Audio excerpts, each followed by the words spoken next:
So we're going to make a start on our Unit 2.1 calculations topic, and we're going to jump straight in with looking at empirical and molecular formula. So your specification requires you to know the difference between the empirical and the molecular formula of a compound, but also the relationship between them. And each formula, each compound will have an empirical formula and it will have a molecular formula. The difference is the empirical formula is simply the simplest whole number ratio to represent the formula of the compound, and the molecular formula shows the actual number of the atoms in that compound. So it's the molecular formula that we look to for our RMM or our FM, because it gives the exact number of the atoms in the formula. But it's the empirical formula that we can generally work out using calculations, and it gives us the simplest whole number ratio. So let's have a look at the example of ethane. Ethane is our alkane with 2 carbons. So our general formula of alkanes is CnH2n plus 2, and ethane is N equals 2. So our formula for ethane is C2, because N equals 2, and then H, if it's 2N plus 2, that's 2 times 2, which is 4, plus 2 is 6 hydrogens. That's the molecular formula. It shows how many carbon atoms and how many hydrogen atoms there is in ethane. But we can simplify that down to what we call the empirical formula, which is the simplest whole number ratio. So what I'm doing is asking myself, is there a number I could divide 2 and 6 by? And that is obviously 2. So if I divide that formula by 2, essentially, I get the empirical formula of CH3. Now, that gives the simplest whole number ratio, but we know it doesn't represent the actual formula of ethane, because if that was so, our structure of ethane would be something like this, and we know that's not possible because carbon needs to have 4 bonds, but it shows us the simplest whole number ratio. So the first type of calculation in this topic is being able to calculate the empirical formula of a compound, and we do that using moles. And this type of calculation tends to give us the empirical formula, the simplest whole number ratio of our atoms within our formula, if you do it correctly. So it's a very simple method, and it's not dissimilar to when we calculated the number of water of crystallization. We did a very similar method. But this time we're breaking up a compound into all of the atoms that make it up. Previously we had maybe done copper sulfate, CuSO4, to the number of moles of water, XH2O. But this time what we're doing is we're splitting that up into copper, sulfur and oxygen and working out the formula of that. So you'll be given the mass composition or the percentage composition of the compound, and the first step is to convert that those masses into moles. How do we do that? Well, we use the formula N equals mass over RFM. If you're given the percentage composition, like say for example, we have 30% of sodium and 70% of oxygen, this is just a random example, you would assume that you have 30 grams of sodium and 70 grams of oxygen when you're working out, when you're doing this first step. So if you're given percentages, just assume that you have 100 grams and take your percentages as the masses. Okay, so once we've worked out the number of moles of each, we calculate the mole ratio by dividing by the smallest mole value, just exactly like we did when we were working out the number of moles of water of crystallization. And then again, if our mole ratio comes out as a decimal, multiply them all by the same number to get an integer value. So for example, if we had a ratio that came out as 1.333 to 1, you would times both of those values by 3, because we need these to be integer values. We can't have decimals within our formula. So if we times both of those by 3, we would get a ratio of 4 to 3. And there you would have your simplest whole number ratio. So let's try an example, worked example 1. we can see here we've got a compound that contains 4.6 grams of sodium, 2.8 grams of nitrogen and 9.6 grams of oxygen. Find the empirical formula. So let's start off by listing our elements. We've got sodium, which is Na. We've got nitrogen, which is N, and oxygen, which is O. What mass do we have of each? Well, just take that from the question. We have 4.6 grams of sodium, 2.8 grams of nitrogen, and 9.6 grams of oxygen. Okay, one of our next steps is going to be working out the number of moles. How we do that is using the formula N equals mass over RFM. So we need our RFM of each of these elements. So the RFM of sodium, you'll need your periodic table for this, is 23. RFM of nitrogen is 14. And RFM of oxygen is 16. Okay, number of moles, we're simply using our equation N equals mass over RFM. So for sodium, it's going to be 4.6 over 23, which is equal to 0.2. For nitrogen, it's going to be 2.8 divided by 14, which gives you, again, 0.2. And for oxygen, it's going to be 9.6 over 16, which gives you 0.6. Go back up to your step-by-step process, and we're now at step number 2. Just calculate the mole ratio by dividing all the moles by the smallest mole value. The smallest mole value here is 0.2, either with sodium or with nitrogen. So we're dividing all of these by 0.2. So if you need to write in that working out, you can do. So we're doing 0.2 divided by 0.2, which is 1. For nitrogen, it's 0.2 over 0.2, which is 1. And for oxygen, it's 0.6 divided by 0.2, which is 3.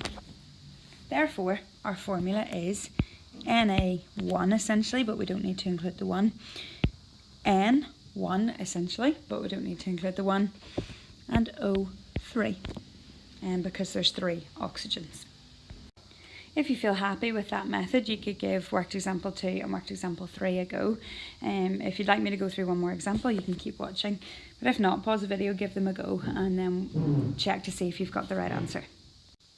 So this question asks us to work out the formula of an oxide of magnesium. And there's a little trick in the question, which we'll see in a minute. But first of all, let's split it up into its elements. Obviously, we've got magnesium and we've got oxygen. It's the mass we need to be careful about. We've been given the mass of magnesium, 1.06 grams, but then we haven't actually been given the mass of oxygen. We've been given the mass of the magnesium oxide product. So obviously this is not the balanced symbol equation, but magnesium and oxygen are reacting to give us magnesium oxide, because obviously we would have O2 reacting. But if we just look, 1.77 grams is our magnesium oxide. 1.06 grams is our magnesium. That difference between the two is going to be the mass of oxygen. So the remaining mass is the mass of oxygen used. So mass of oxygen is going to equal 1.77 minus 1.06, which is 0.71 grams of oxygen. So I fill that in here. RFM of magnesium is 24 and of oxygen is 16. Number of moles I need to work out next. N equals mass over RFM, because I'm trying to get my mole ratio. So for magnesium, it's 0.16 divided by 24, which works out as 0.044. And for oxygen, it works out 0.71 divided by 16, which again is 0.044. Your next step was to divide by the smallest number of moles. In this case, you can use either, because they're both the same. So divide them by themselves essentially, and you should get a ratio of 1 to 1, which gives you a formula of MgO. If you haven't tried worked example 3 yet, give that a go now by yourself and then check it. For this one, you just take the percentages as the masses. So give that a go now. Okay, so we have copper and we have oxygen in this question. Again, we're just taking our percentages as masses, pretending that we have 100 grams of this substance. So therefore 80 grams of it would be copper and 20 grams of it would be oxygen, since it makes up 20%. Copper then, the RFM is 64. Oxygen, the RFM is 16. So working out the number of moles, again, N equals mass over RFM.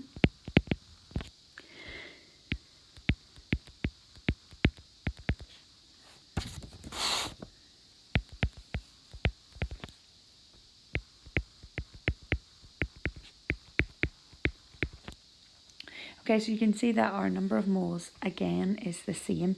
So at this stage, we divide by the smallest number of moles. That's going to be 1.25.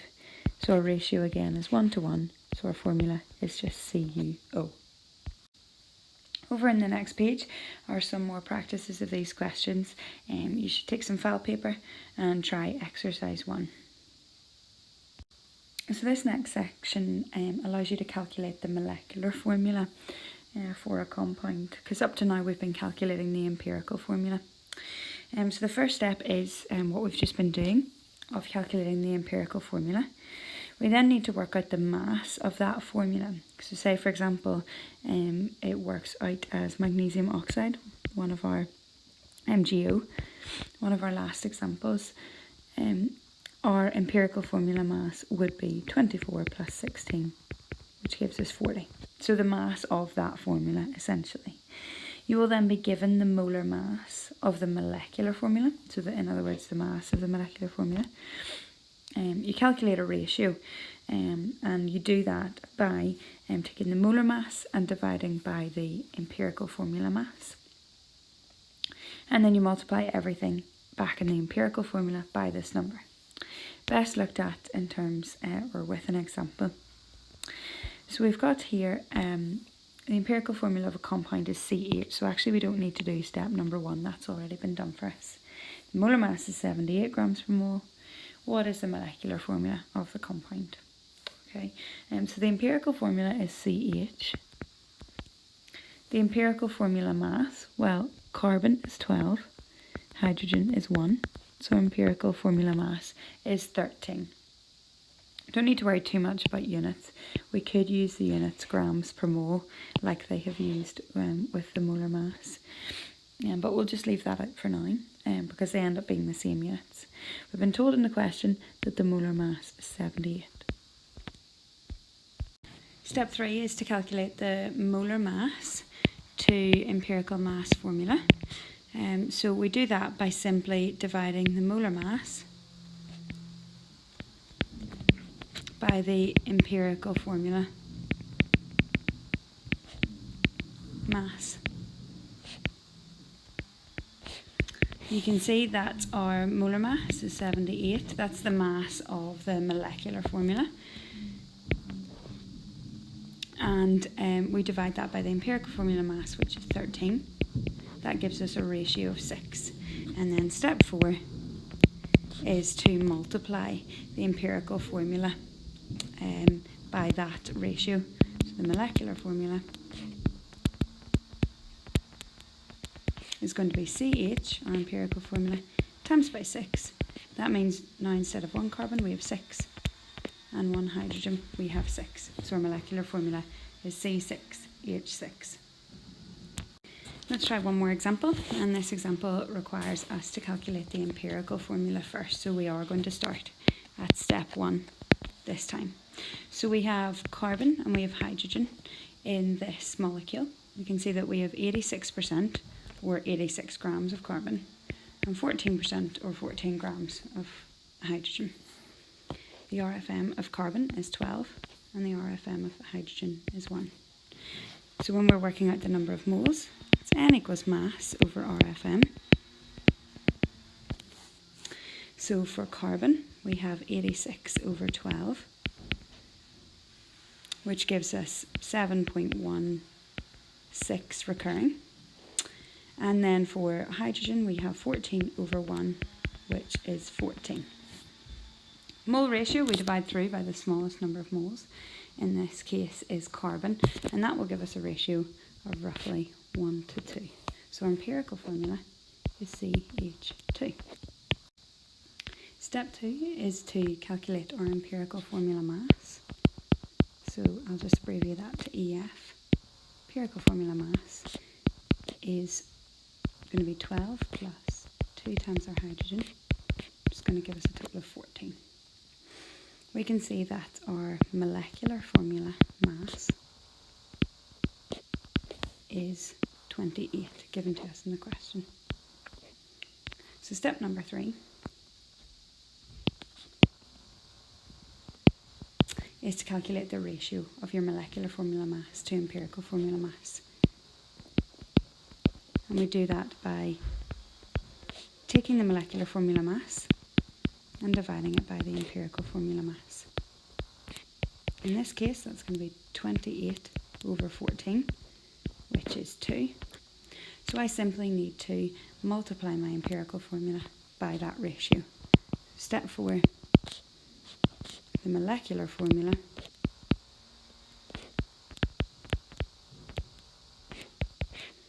is going to be CH2, our empirical formula, times by 2 to get the correct ratio, or the actual number of atoms in our molecule. And instead of having 1 carbon, we now have 2. Instead of having 2 hydrogens, we now have 4.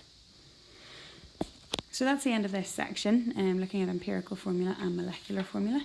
There is an exercise in the next page, page number 8, exercise 2. You should give those questions a go before moving on to the next part of the topic.